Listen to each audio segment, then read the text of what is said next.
Bienvenidos a Filosofía en tiempos de no filosofía, un espacio de reflexión profunda sobre el pensamiento filosófico. En la actualidad, un programa dirigido por Filosofía Tierra.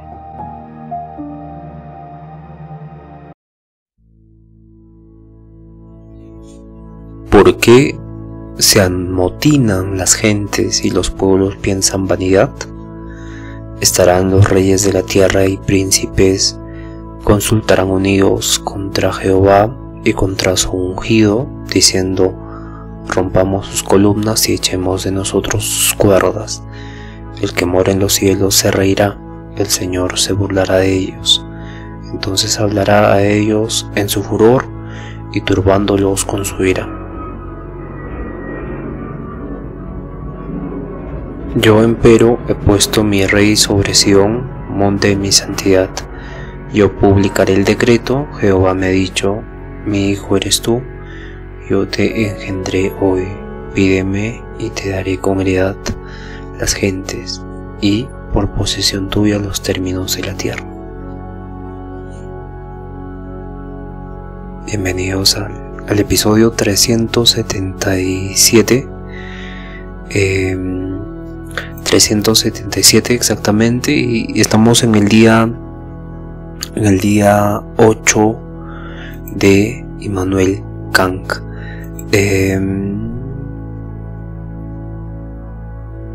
Estamos en el día 8 de Immanuel Kant.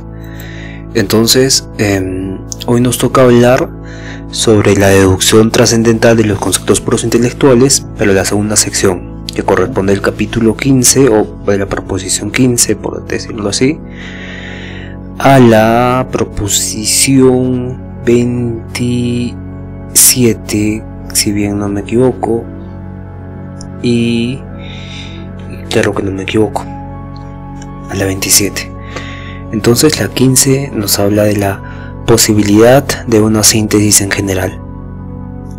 Leo: la diversidad de las representaciones puede darse en una intuición que es puramente sensible, es decir, que no es más que una receptividad, y la forma de esta no puede suministrarla a los sentidos, y por consiguiente tampoco puede encerrarse en la forma pura de la intuición sensible, porque es un acto espontáneo de la facultad representativa, puesto que esta facultad se debe llamar entendimiento. Para distinguirla de la sensibilidad, resulta siempre que es un acto intelectual todo enlace, consciente o inconscientemente. Ora abraza intuiciones o conceptos diversos, ora sean o no sensibles a estas intuiciones. Ora significa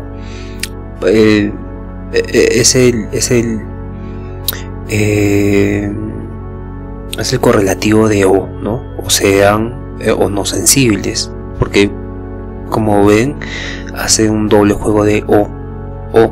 Esta o es un tipo de división de posibilidades que son, ambas pueden ser verdaderas. Entonces por eso dice consciente o inconsciente, ora obedece intuiciones o conceptos diversos, ora sean o no sensibles estas intuiciones. Llamaremos este acto en general síntesis, para hacer notar con esto que no podemos representarnos nada enlazado con un concepto sin haberlo hecho antes nosotros mismos, y que de todas las representaciones el enlace es la única que no puede sernos dada por los objetos, sino solamente por el sujeto mismo. Por ser este un acto de su espontaneidad, es fácil notar aquí que este acto debe ser primitivamente uno y valer indistintamente para todo enlace, y que la descomposición el análisis, que parece ser lo contrario, sin embargo siempre lo supone, porque donde el entendimiento nada ha ligado, nada puede tampoco descomponer, pues solo mediante él ha podido darse como ligado y compuesto en la facultad representativa, ¿no? Nos habla de esta acción de síntesis, que ya dijimos que es este tipo de unificación en lo que estoy experimentando y la cosa que estoy entendiendo, ¿no? De la sensibilidad y el entendimiento. esta síntesis que ocurre, porque dijimos que a priori tiempo y espacio están en esta correlación, ¿no? Son a priori de la sensibilidad, son intuiciones a priori de la sensibilidad, y claramente si son a priori sensibles de la sensibilidad, están dentro de mí, que me permiten conocer el mundo externo. Pero ahora Kant está diciendo, ¿no? Ahora, como nosotros experimentamos las cosas sensibles, tiene que haber una relación inconsciente o inconscientemente con las cosas que siguen pasando en el mundo real, o con las cosas que están pasando alrededor tuyo, ¿no? Esta síntesis. Luego dice, bueno, enlace llama él, ¿no? Y bien, entonces vamos a profundizar en esto, no se preocupe. El enlace es la representación de la unidad sintética de la diversidad. Unidad sintética de la diversidad. Acá yo debatí con un docente, ¿no? Porque en filosofía contextual descubrimos algo similar, ¿no? Donde por ejemplo, si no emitimos un juicio sobre las cosas nosotros y no particularizamos los objetos, existe un tipo de unidad sintética, ¿no? En la percepción, donde lo que ves frente tuyo es una imagen, pero es una imagen unificada, ¿no? Es como una fotografía. Pero nosotros con esta tridimensionalidad tenemos la opción de particularizar las cosas. Esto es diferente, esto es esto, pero no, ¿no? Entonces y yo le decía a mi docente, ¿no? Esta unidad sintética de la diversidad corresponde también a esta forma de percepción totalizante de la consciente, ¿no? Este término que predije. Siempre traté de ser el más tonto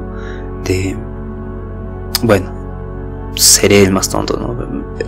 Como dice la Biblia, ¿no? Humíllate ante los hombres, que Dios te exaltará. Pero sin embargo, no dije con estos términos, no ni siquiera dije ese momento que había escrito un libro antes, ¿no? Simplemente dije que había un tipo de percepción de esta diversidad, ¿no? Y que claramente esa percepción de esta diversidad correspondía a percibir el tiempo mismo, ¿no? Para hablar correctamente, a percibir estos a priori de la sensibilidad, y que este era el primer paso para hacer posible un tipo de resolver el problema de la crítica de la razón pura, ¿no? Porque el problema de la crítica de la razón pura es que se basa en suposiciones de que tenemos un a priori de tiempo y espacio, pero si podemos nosotros dar pasos para percibir este a priori, podemos decir entonces que Kant tenía razón. Sin embargo, en esta posibilidad de la síntesis en general, Kant nos está diciendo esto, ¿no? Pero Kant no dice esto de forma explícita, ¿no? Trata de justificar esta síntesis para su propuesta filosófica, porque él dice que todo lo que percibimos en nuestros sentidos llega como algo múltiple, con muchas sensaciones por separado, ¿no? Múltiple. Entonces la forma de esta intuición, espacio y tiempo, está ya en nuestra mente, antes de la experiencia. Entonces, pero solo recibir los datos no significa nada, porque no se organizan nada. Entonces esto es pasivo, sino que acá se requiere un enlace, ¿no? Por eso habla de esta palabra enlace, que no viene de los sentidos, sino viene del entendimiento, ¿no? Para que las cosas tengan unidad, una silla, un árbol, etcétera, une, ¿no?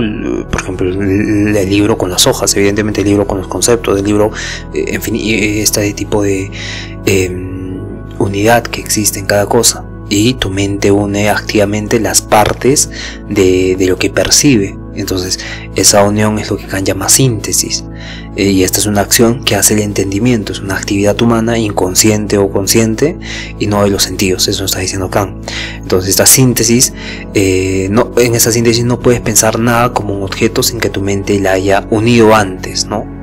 Tu mente ha unido para que tengas el concepto del libro, ha unido todos los componentes para que signifique algo, ¿no? Para conocer. Entonces incluso cuando descomponemos algo va a depender de que antes hayamos hecho esa síntesis. Entonces tú dices, voy a descomponer este libro y voy a decir que tiene hojas, portadas, pero esa acción ya viene de un proceso de síntesis que has tenido que entender, que es el libro. Entonces por eso el entendimiento es activo, menciona acá, no consciente o inconscientemente, mientras que los sentidos son solo receptivos. Entonces la síntesis no es solo juntar cosas como se creía, ¿no? Y de hecho también tiene relación un poco con la ciencia, bueno, no vamos a explicar el porqué, pero podemos intuir el porqué, ¿no? Porque la ciencia descomponía cosas, ¿no? Como esta visión de la inducción, ¿no?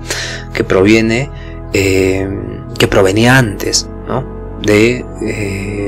Antes de los escolásticos, antes de la modernidad. Con la modernidad, con Descartes, ya se vuelve, se vuelve inductiva, porque se basan en la única certeza de que el hombre piensa y que como ser pensante tiene que construirse todo el conocimiento, tiene acceso a todo el conocimiento, entonces se va a construir de forma de lo particular a lo general, no como era antes. Básicamente la escolástica era deductiva, podemos decirle, pero en este sentido esta síntesis no es solo juntar cosas, sino también es la unidad de lo que percibimos. Ahora nosotros percibimos todo como unidad, ¿no? O de forma ya enlazada, porque no estamos procesando esto lo hemos hecho inconscientemente, entonces diría Kant, pero no estamos haciendo este proceso de síntesis en cada momento, sino que ya está en la unidad que percibimos, ¿no? Como cuarto, por ejemplo. Entonces esa unidad es lo que hace posible que veas un objeto y no solo un montón de datos sueltos. Eso es lo que está diciendo Kant acá. Entonces sigue diciendo, la representación de esta unidad no puede ser no puede resultar del enlace, sino que más bien al unirse a la representación de la diversidad hace posible el concepto de enlace. Bien, acá es un juego de términos donde el enlace termina incluso cuando hablamos de esto, enlace conlleva ya haber pensado en una síntesis, ya haber realizado una síntesis. Entonces dice, esta unidad que precede a priori a todos los conceptos de enlace, como ya mencionamos antes, no es en manera alguna la categoría de unidad, porque todas las categorías se fundan en las funciones lógicas de los juicios y el enlace, por tanto, la unidad de los conceptos dados está ya pensada en esos juicios. La categoría supone pues el enlace. Debemos, por tanto, buscar esta unidad como cualitativa, más alto aún, a saber, en lo que contiene el principio mismo de unidad de los diferentes conceptos de juicio y por consiguiente de la posibilidad del entendimiento, así como también en su uso lógico. Acabamos la 15, vamos a explicar un poco de la lógica también acá. Bien, cuando se refiere a la lógica, se refiere a cómo nosotros vamos a juzgar, básicamente a cómo la unidad va a ser la base lógica de todo el entendimiento, ¿no? Kant está diciendo que la mente no es pasiva. Antes de unir datos ya teníamos esa estructura de unidad que es el yo consciente, que organiza todo, pero este yo consciente termina siendo inconsciente también, ¿no? Y para encerrar este concepto de cómo puede ser algo consciente o inconsciente a la vez, usa el término percepción trascendental. Esto lo va a tratar más adelante, pero para que puedas hacer juicios y pensar necesitas una unidad previa que está en tu propia conciencia, el famoso yo pienso. Pero es mucho más que eso, ¿no? Esto es una percepción trascendental que va a acompañar a todas tus representaciones y le va a dar esta unidad que es una base lógica para tu entendimiento, para que se entienda aquello que conoces, aquello que va a ser claro que vas a conocer. Pero cuando referimos a conocer también referimos a experimentar, a pensar, a todo eso, ¿no? Porque recordemos que se basa en estos a priori de la sensibilidad. Intuición a priori de la sensibilidad, que es espacio y tiempo, y las categorías también.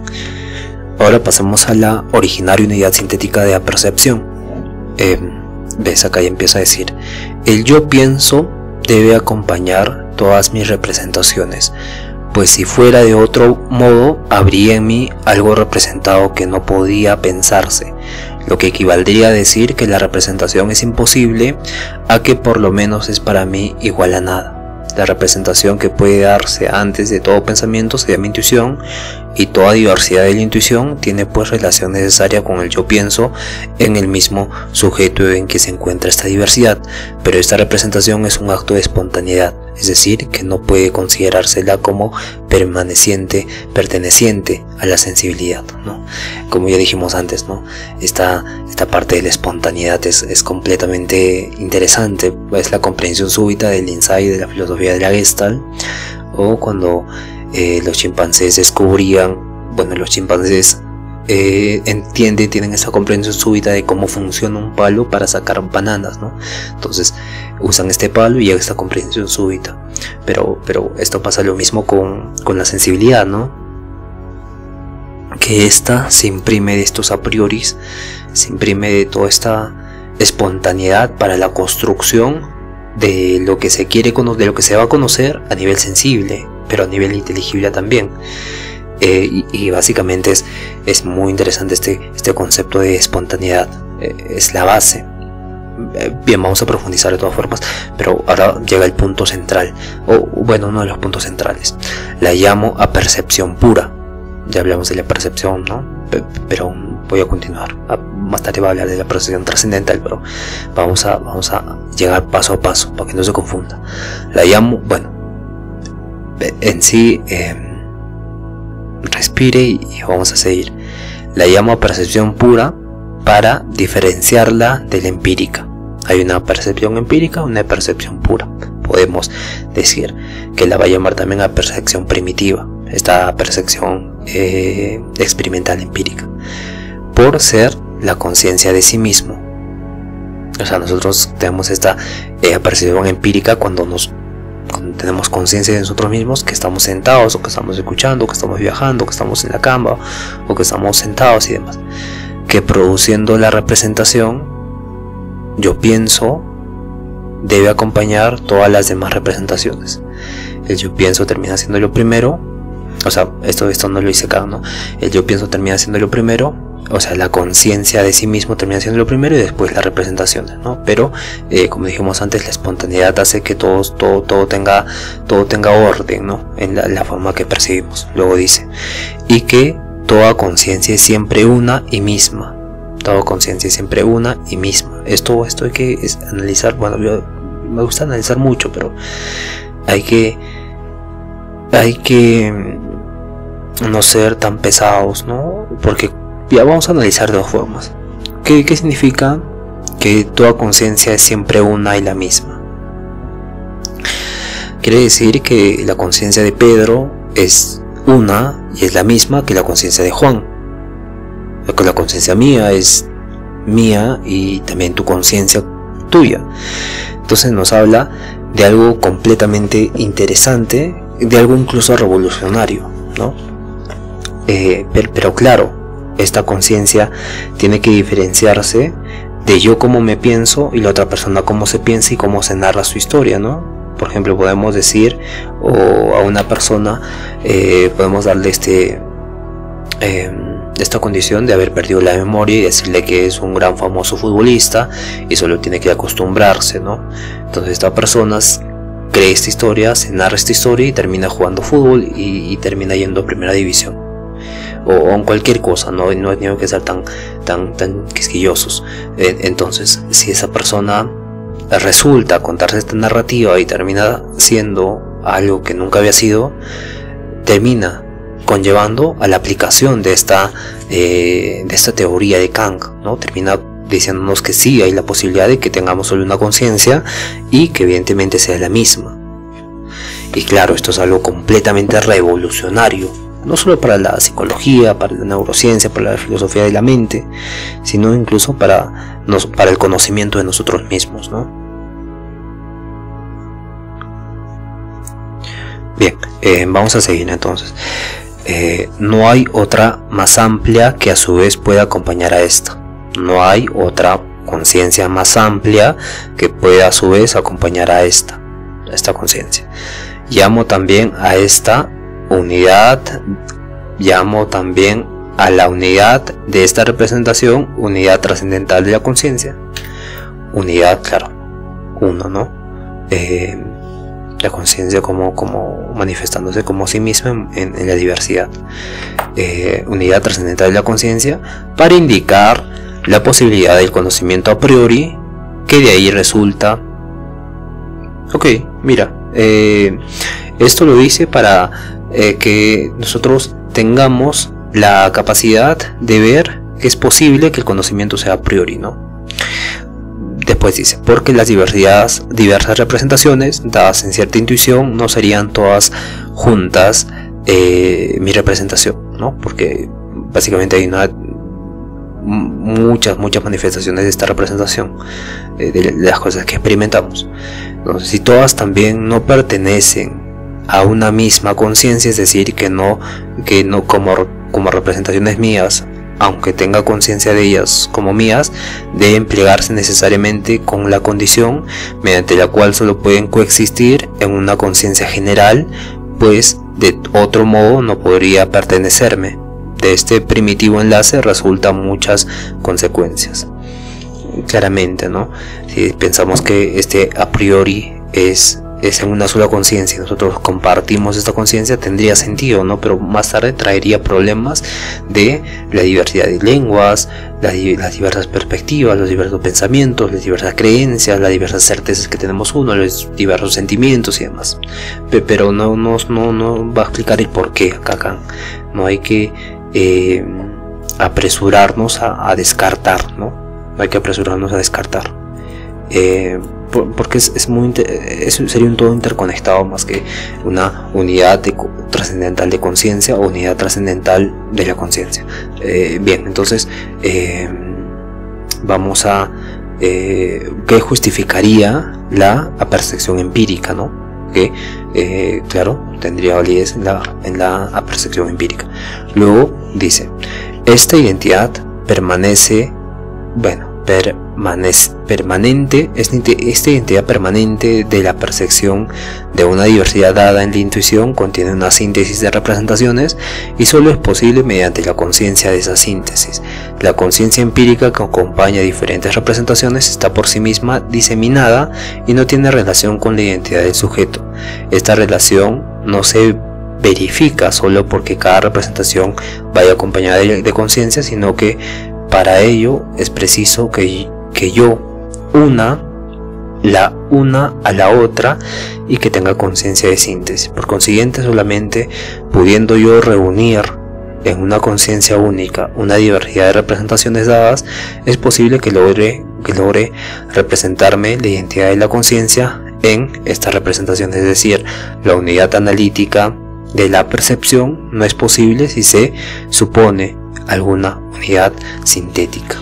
Bien, lo que Kant está diciendo aquí es que existe una identidad de la percepción, o sea, que yo pienso constante, ¿no? Yo pienso, pero es constante. Y claramente Kant habla de esta conciencia de uno mismo que acompaña todas nuestras percepciones. Cada vez que percibo algo siempre puedo decir yo pienso. Y esto es lo que llama percepción trascendental, o sea, una conciencia pura, unida, constante, que no depende de experiencias particulares. Y que ya reflexionamos esto un poco. Pero ahora necesitamos una síntesis, pero que no solo de esta conciencia dispersa, sino porque solo tienes percepciones sueltas como colores, sonidos, sensaciones, y la conciencia de cada una sería aislada, ¿no? Tener conciencia de cada una de estas percepciones sería muy difícil, que la unificación de esta. Entonces, para que haya esta identidad del sujeto, yo mismo soy quien percibe todo esto, debes unir esas percepciones en una síntesis. Y claramente no basta con que cada percepción lleve un yo pienso en este color, yo pienso en este material, yo pienso en esta forma, sino que todo esto constituye un yo general, un yo síntesis. Entonces tienes que sumarlas y relacionarlas, pero eso ocurre activamente, y aquí es donde entra la unidad analítica, que depende de una unidad sintética. Esta unidad analítica es cuando reconoces que todas las percepciones te pertenecen a ti. Yo pienso esto y esto, pero esta unidad analítica no existe por sí aislada, sino que se apoya a una unidad sintética previa que une activamente esas representaciones. En otras palabras, primero la mente ha sintetizado todos los datos, luego recién puede analizarlos y reconocer su unidad, ¿no? Pero ya no entra a profundidad en el debate constante de un yo analítico común para todos, ¿no? Entonces Kant está acá demostrando que la mente no es este espejo pasivo, sino que es un yo constante que percibe primero y espontáneamente, bueno, no espontáneamente, sino que rápidamente de haber activado una conciencia común de todas estas percepciones, y esta actividad es lo que hace que sea posible el pensamiento, y lo va a llamar una analítica trascendental, o este tipo de unidad sintética previa, unidad sintética a priori podríamos decirle, pero esta es una unidad analítica que corresponde a la justificación o a la corrupción de la percepción trascendental, que es una conciencia pura, unida, constante, que no depende de experiencias particulares, ¿no? Básicamente esta identidad de la percepción trascendental. Bien, luego continúa diciendo: la idea de que estas representaciones dadas en la intuición me pertenecen todas es lo mismo que si dijera yo las reúno en una conciencia única, o al menos puedo reunirlas, y aunque ese pensamiento no sea aún conciencia de la síntesis de las representaciones, presupone no obstante la posibilidad de ellas, es decir, que solamente porque puedo comprender la diversidad de las representaciones en una conciencia única las llamo a todas mías, pues si así no fuera, sería mi yo tan diverso y abigarrado como las representaciones cuya conciencia tengo. Es pues el principio de la identidad de la percepción misma, la unidad sintética de la diversidad de las intuiciones dadas a priori. Dicha apercepción precede a priori a todos mis pensamientos determinados. El enlace no existe pues en los objetos, y no puede tampoco derivarse estos por percepción alguna y recibirse después en el entendimiento, sino que es únicamente una operación de este, que a su vez es la facultad de enlazar a priori y reunir la diversidad de las representaciones dadas a la unidad de la percepción. Este principio es más elevado que todo el conocimiento humano. Eso corresponde a la crítica de la razón pura, y acabaría acá para recordar específicamente esto. Aquí no vamos a entrar en debate, pero va a ser muy interesante, ¿no? Porque lo que Kant está diciendo es que cuando percibimos un árbol, un ojo, un sonido, lo que fuese la realidad, los objetos no traen ya organizada esta información, sino que el orden y la conexión no están en estas cosas, sino que están en nuestra mente, como a priori se están produciendo mentalmente, por así decirlo. Entonces tu mente no es pasiva, sino que va a unir activamente lo que va percibiendo, y a esto lo va a llamar enlazar, ¿no? Es lo que vimos que llamaba síntesis también, pero se le conoce como síntesis, o todos los filósofos lo van a conocer como síntesis. Entonces es tomar datos dispersos de los sentidos y organizarlos bajo una idea unitaria. Después el entendimiento va a enlazar a priori, no aprendemos a organizar estas experiencias que tenemos solo observando las cosas, sino que va a haber estructuras mentales en nosotros previas que nos permiten hacer esto, la experiencia, experimentar cosas, y por eso podemos tener conocimientos universales, conocer las leyes físicas, conocer las cosas necesarias, no necesarias en el sentido de que necesitemos, sino que son universales y necesarias, que son a priori para que nosotros para que tenga orden toda la realidad. Luego esta unidad de apercepción se convierte en una clave general para todo el conocimiento, porque es la que se organiza, es la que va a organizar, ¿no? Todo se organiza bajo la conciencia de yo pienso. Yo soy quien une todas estas representaciones en una sola experiencia, y esta unidad de conciencia es el principio más alto, dice Kant, ¿no? claro, sin ella solo podría haber impresiones dispersas y no podría haber conocimiento, ¿no? Por ejemplo, yo estaría experimentando ahora hablar, pero otro estaría experimentando otro escuchar, y básicamente hay una interacción, hay una unidad de conciencia en esta acción que estamos realizando, ¿no? Pero básicamente otros niegan esta unidad de la conciencia. Y claro, la interpretan diciendo que esta unidad es una diversidad de fenómenos, de acciones en el entendimiento que son unificadas en esta conciencia de yo pienso, ¿no? Yo pienso, y por eso dicen que cae en un solipsismo. Pero la otra teoría, y la más coherente y la más acertada, es que existe una sola conciencia que ya está organizando todo esto, ¿no? Espacio-tiempo. Y básicamente se manifiesta en nosotros como el yo pienso. Yo estoy ahora pensando, yo estoy ahora haciendo. Entonces este es el principio más alto del conocimiento, diría Kant, y básicamente no vemos las cosas tal como son, sino como nuestra conciencia las va organizando, esta conciencia, ¿no? Y básicamente eso es lo que dicen en la proposición, en la parte 16, la originaria unidad sintética de apercepción. Vamos a pasar a la 17, que es el principio de unidad sintética de la apercepción, es el principio supremo de todo uso del entendimiento. Bien, continuamos. 17. El principio de la unidad sintética de la percepción es el principio supremo de todo uso del entendimiento. El principio supremo de la posibilidad de toda intuición con relación a la sensibilidad era, según la estética trascendental, el de una diversidad de la intuición. Está sometida a las condiciones formales de espacio y tiempo, y el principio supremo de esta misma posibilidad con relación al entendimiento es el de que toda la diversidad de la intuición esté sometida a las condiciones de la unidad originalmente sintética de la percepción.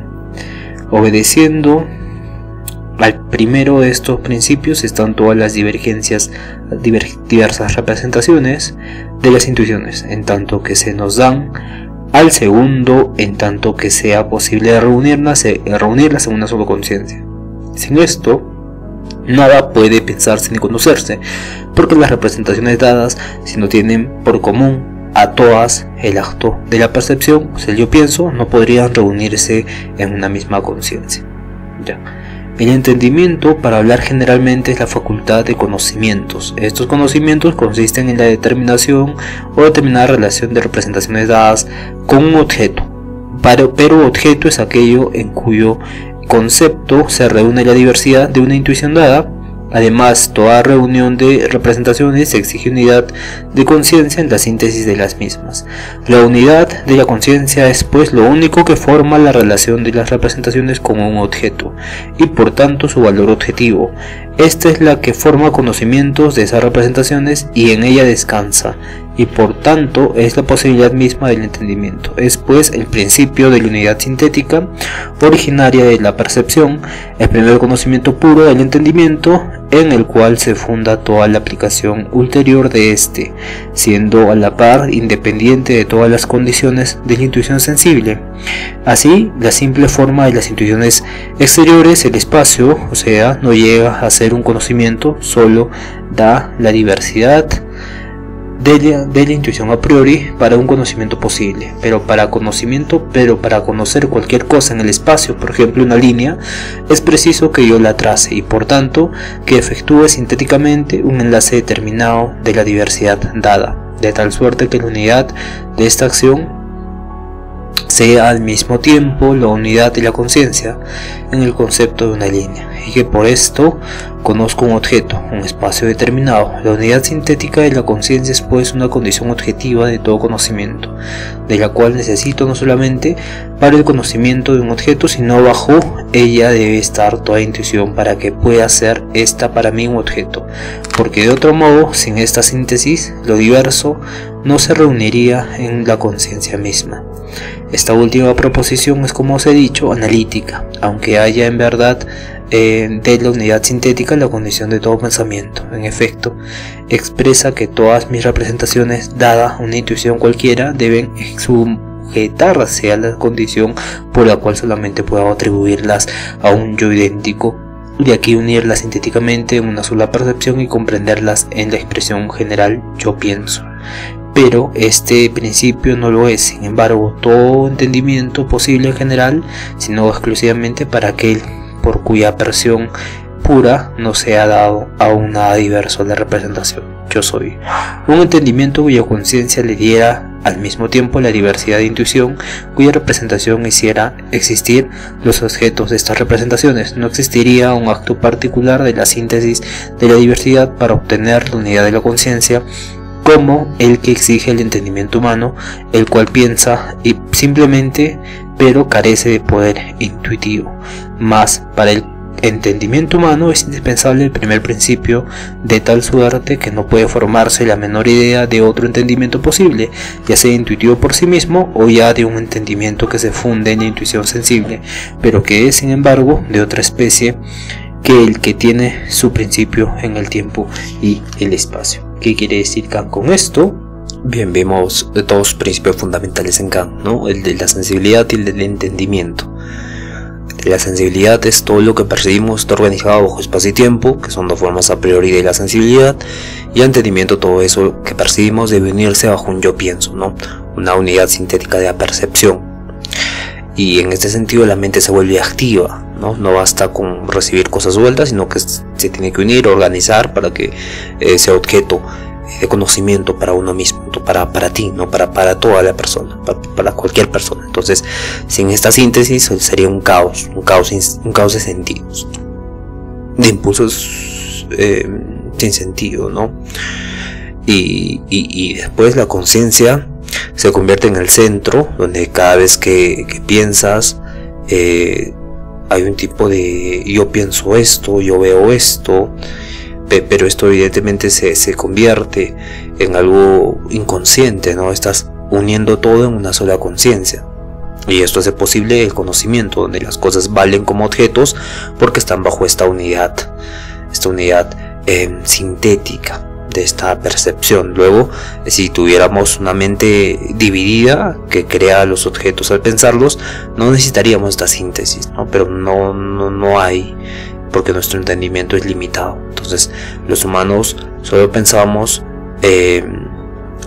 y claramente no creamos cosas al pensar. Por eso necesitamos unir activamente lo que percibimos para que tenga sentido. Y ahora en la número 18 va a hablar de esta parte de la unidad objetiva de la autoconciencia, o sea, esta parte que por así decirlo va a co-crear, ¿no? El término correcto no es co-crear, el término correcto es co-conocer el mundo. Bien, pero vamos a explicar esto. El 18 es más corto. La unidad objetiva de la autoconciencia. La unidad trascendental de la percepción es aquella por medio de la cual todo diverso dado en una intuición se reúne en un concepto del objeto. Por esto se llama objetiva y debe distinguirse de la unidad subjetiva de la conciencia, que es una determinación del sentido interno, mediante la cual lo diverso de la intuición se da empíricamente para reunirse de este modo. Que yo pueda ser consciente empíricamente de esos elementos diversos como simultáneos o como sucesivos pende de circunstancias o condiciones empíricas. De aquí que la unidad empírica de la conciencia por la asociación de las representaciones se refiere al fenómeno y sea completamente contingente. Por el contrario, la forma pura de la intuición en el tiempo, simplemente como intuición en general que contiene diversos elementos dados, está sometida a la unidad primitiva de la conciencia únicamente por la relación necesaria de la diversidad de la intuición o un solo yo pienso. Por consiguiente, por la síntesis pura del entendimiento se sirve de fundamento a priori a la síntesis empírica. Esa unidad tiene solo valor adjetivo y la unidad empírica de la percepción que no necesitamos aquí no es más que la derivación hecha de la primera bajo condiciones dadas inconcreto y solo tiene un valor subjetivo. Usan unos la representación de cierta palabra con una cosa, otros con otra, y la unidad de la conciencia en la que es empírico y en relación a lo que es dado no tiene un valor universal universal y necesario. Bien, Kant está explicando dos tipos de unidad en la conciencia, ¿no? La unidad objetiva, que es trascendental de la percepción, unidad trascendental de la percepción, y la unidad subjetiva, que es empírica de la conciencia. Entonces, la unidad objetiva de la percepción es la capacidad que tiene tu mente de unir todas las percepciones en un solo yo pienso. Esta es universal, es necesaria, y siempre que percibas algo, tu mente lo va a organizar y lo entiende como parte de un solo mundo ordenado. Y esta unidad es lo que hace que haya objetos y no veas manchas sueltas, no veas cosas dispersas. Y claro, se basa en el entendimiento y está a priori, no antes de cualquier experiencia concreta. Luego está la unidad empírica de la conciencia, que es cuando unes recuerdos y asociaciones por experiencia, ¿no? Nunca has experimentado, digamos, una vez tocaste nieve, por ejemplo, entonces el recuerdo viene y lo asocias con esta experiencia, ¿no? Y ya sabes que se siente la nieve por costumbre, y claramente cuando ves una palabra nueva también piensas en una imagen distinta que otra palabra, ¿no? Por ejemplo, nieve ya la asocias con todo lo que corresponde a tu experiencia, y sin embargo es diferente a otra, la palabra tierra, claro, tierra o cualquier otra palabra. Entonces es subjetiva y por ello es contingente, ¿no? Depende de cada persona, depende de cada experiencia. Entonces esto nos está diciendo acá, ¿no? Bien. 19. La forma lógica de todos los juicios consiste en la unidad objetiva de la percepción de los conceptos contenidos en ellos. Nunca me ha satisfecho la definición de los lógicos que, dan del juicio en general como la representación de una relación entre dos conceptos, sin distinguir aquí con ellos lo imperfecto de la definición, solamente aplicable en todo caso a los juicios categóricos y no a los hipotéticos y disyuntivos, no conteniendo estos últimos relación entre conceptos, sino entre los juicios mismos. Haré notar solamente, sin atender a las inconvenientes consecuencias que este error ha causado a la lógica, que su definición no determina en qué consiste esa relación, pero cuando indago suficientemente la relación de los conocimientos dados en todo juicio y distingo esa relación propia del entendimiento de la que se efectúa según leyes de la imaginación reproductora, que no tiene más que un valor subjetivo, hallo que el juicio de la manera de traer los conocimientos dados a la unidad objetiva de la percepción es tal en efecto la función de la cúpula en los juicios, que sirve para distinguir la unidad objetiva de las representaciones dadas de su subjetiva. Siempre esta cúpula designa la relación de estas representaciones con la percepción primitiva y su unidad necesaria, aunque el juicio sea empírico y por consiguiente no contingente, como por ejemplo los cuerpos son pesados, no quiere decir con esto que esas representaciones se relacionen necesariamente unas con otras en la intuición empírica, sino que se relacionan mutuamente en la síntesis de la intuición por medio de la unidad necesaria de la percepción objetiva, es decir, según los principios de la determinación objetiva de todas las representaciones, por la cual pueden resultar conocimientos y principios que todos se derivan de la unidad trascendental de la percepción. Así es como de esta relación pueden hacer un juicio, es decir, una relación que tiene un valor objetivo y que se distingue suficientemente de la relación de esas mismas representaciones cuyo valor es puramente subjetivo. Por ejemplo, según las leyes de la asociación, según estas últimas, solo podría decir: cuando yo tengo un cuerpo, siento la impresión de su peso, pero no podría decir el cuerpo es pesado, lo cual equivale a expresar que esas dos representaciones están ligadas con el objeto, o lo que es lo mismo, que son independientes del estado del sujeto y no están simplemente asociadas en la percepción, por más que frecuentemente se repita. Y es muy curioso porque no pensamos en lo pesado del cuerpo, evidentemente, en lo pesado de este cuerpo.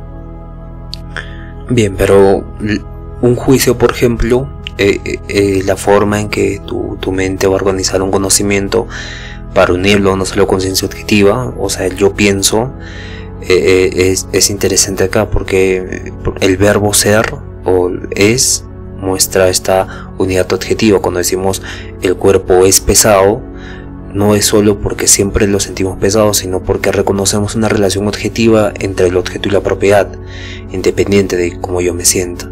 Entonces esta unidad viene de esta unidad trascendental de la percepción, o sea, tu conciencia une y organiza todo lo que percibe para que sea un conocimiento universal, no solo tu experiencia. Por eso decimos el cuerpo es pesado. En cambio, hay asociaciones subjetivas por recuerdo o hábito que no valen para todos. Y claramente decir, cuando cojo este objeto siento peso, es una experiencia personal subjetiva. Decir, por ejemplo, los cuerpos son pesados, es un conocimiento universal y cualquier persona que estudie ese objeto notará lo mismo. Entonces la diferencia es que el juicio va a conectar las percepciones de la estructura universal de la mente, esta unidad trascendental, mientras que el conocimiento, y se convierte en este conocimiento válido para todos, y no es lo mismo que esta experiencia personal subjetiva. Y entonces para acá un juicio no es solo unir estos conceptos como lo hacen los lógicos, por eso los criticas, sino que es un acto de entendimiento que organiza las percepciones bajo la unidad de la conciencia, ¿no? Transformándolas así en este conocimiento objetivo e universal. Trata de justificar esta unidad trascendental de la percepción. Pasemos a la 20. La 20 es más corta. La 20, el título que tiene es: todas las intuiciones sensibles se hallan bajo las categorías como únicas condiciones bajo las cuales pueden coincidir la diversidad de esas intuiciones en una sola conciencia. La diversidad dada en una intuición sensible está sujeta necesariamente a la unidad primitiva de la percepción, pues solo por esta es posible la unidad de la intuición, pero el acto de entendimiento por el cual la diversidad de las representaciones dadas, sean intuiciones o conceptos, se somete a una percepción en general. Es la función lógica de los juicios. Por consiguiente, toda la diversidad en tanto que se da en una sola intuición empírica es determinada con relación a una de las funciones lógicas del juicio, por medio de la cual se lleva esta diversidad a la conciencia o a la conciencia una, más las categorías son esas mismas funciones del juicio, en tanto que la diversidad de una intuición dada está determinada en relación con ellas. La diversidad de una intuición dada se halla pues sujeta también a las categorías necesarias, ¿no? Ya vimos las categorías del entendimiento, ¿no? Que se relacionan con las categorías del juicio, que juntas forman la lógica trascendental. Entonces la diversidad de toda esta parte intuitiva sensible está unida a la unidad primitiva de la percepción, y esta unidad primitiva de la percepción está unida a este tipo de acto del entendimiento, o sea, estas intuiciones y conceptos que va a formar la percepción general, ¿no? que estábamos hablando de esta unidad trascendental de percepción. Y entonces las categorías entran en juego acá también. Claro, sin estas categorías del entendimiento todo sería un caos, ¿no? Un caos de sensaciones, y básicamente las categorías hacen que pensemos en causalidad, que una causa A termine siendo causado por, que una causa B termine siendo causado por A, una sustancia, ¿no?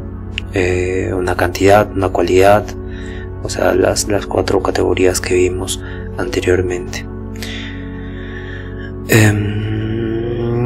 ¿Qué decirles, no? Es como la lente de espacio y tiempo va a organizar lo que vamos a ver, ¿no? Las categorías son los filtros automáticos que van a etiquetar todo, ¿no? Esto es un objeto, esto es una causa, esto es un número, y nunca vemos el mundo puro, sino que ya lo vemos organizado en estas estructuras, y por eso va a separar el nómeno del fenómeno, ¿no? Pasamos a la observación 21. Dice: la diversidad contenida en una intuición que llamo mía, se representa por la síntesis del entendimiento como pertinente a la unidad necesaria de la conciencia propia, y esto acontece por medio de la categoría. Esta demuestra pues que la conciencia empírica de la diversidad dada en una intuición se halla sujeta a una conciencia pura a priori, del mismo modo que una intuición empírica está sujeta a una intuición sensible pura, que igualmente tiene lugar a priori en la proposición precedente. Se ha empezado una deducción de los conceptos puros del entendimiento, y como las categorías no se producen más que en el entendimiento, independientemente de la sensibilidad, debo hacer abstracción de la manera según la cual se ha dado lo diverso en una intuición empírica, para considerar solo la unidad que en el entendimiento por medio de las categorías pone en la intuición. Bien, entonces Kant está haciendo acá una deducción trascendental para justificar que las categorías se van a aplicar necesariamente a toda experiencia, ¿no? Y por eso les va a considerar una ciencia esta forma de ver el mundo. Porque cuando nosotros percibimos algo con la intuición, tenemos muchas sensaciones sueltas, pero el entendimiento las organiza y las pone bajo un yo, una autoconciencia, ¿no? Una autoconciencia pura que él denomina yo pienso que acompaña todo. Yo pienso que esto es verde, yo pienso que esto es etcétera. Entonces esta organización usa categorías, ¿no? Sustancia, causalidad, accidente, etcétera. Y así como el tiempo y el espacio son intuiciones puras que estructuran cómo vamos a percibir todo, estructuran todo antes de percibirlo, las categorías más bien son conceptos puros que van a estructurar nuestro pensamiento antes de juzgarlo. Entonces Kant dice acá que esta deducción trascendental de las categorías sirve para demostrar cómo se aplican necesariamente a toda experiencia. Y luego sigue diciendo, ulteriormente se demostrará la manera según la cual se da la intuición empírica en la sensibilidad, puesto que la unidad de esta intuición es la que la categoría prescribe, según el precedente, a la diversidad de una intuición dada en general, y por tanto el fin de la deducción no está completamente cumpliendo hasta que el objeto a priori de estas categorías se defina en relación con todos los objetos de nuestro sentido. Sin embargo, no he podido prescindir en la precedente demostración de que los elementos diversos de la intuición deban darse antes de la síntesis del entendimiento e independientemente de esta síntesis, pero el cómo queda aquí indeterminado, porque si ni siquiera pensar, porque si quisiera pensar en sí un entendimiento que fuera por sí mismo intuitivo, una especie de entendimiento divino que no se represente los objetos dados, ¿no? Que no represente objetos dados, sino que represente, que tenga la representación misma, diera o produjera al mismo tiempo los objetos, ¿no? En este sentido, algo que diga, ¿no? Yo pienso en una botella de café, ¿no? Y aparezca esa botella de café. Este tipo de entendimiento divino, que no se represente los objetos dados, sino que represente que represente y produjera al mismo tiempo los objetos, ¿no? No tendrían las categorías respecto a tal conocimiento significación alguna. Son solamente las reglas para un entendimiento cuya total facultad consiste en el pensar, es decir, en la acción de traer la síntesis de la diversidad que por otra parte se le da en intuición a la unidad de la percepción. No conoce por consiguiente nada por sí mismo este entendimiento, sino que ordena la materia del conocimiento y la intuición que debe dársele por el objeto. Pretender de demostrar por qué nuestro entendimiento no alcanza la unidad de la percepción sino mediante las categorías según su número preciso es tan difícil como explicar por qué tenemos estas funciones del juicio y no otras, o porque el espacio y tiempo son las únicas formas de todas nuestras intuiciones posibles. Bien, entonces nos quedamos en el capítulo 22, mañana avanzamos el 23, el 24, el 25, el 26 y el 27. Acabando para entrar a la analítica de los principios. Bien, entonces nos vemos el día de mañana. Cuídense todos. Analítica de los conceptos. Nos quedamos en la página 153. 154. Bien, nos vemos el día de mañana. Cuídense todos. Conozcanse a sí mismos, pregunten el porqué de las cosas, por qué pienso esto, por qué siento esto, por qué actúo de tal manera.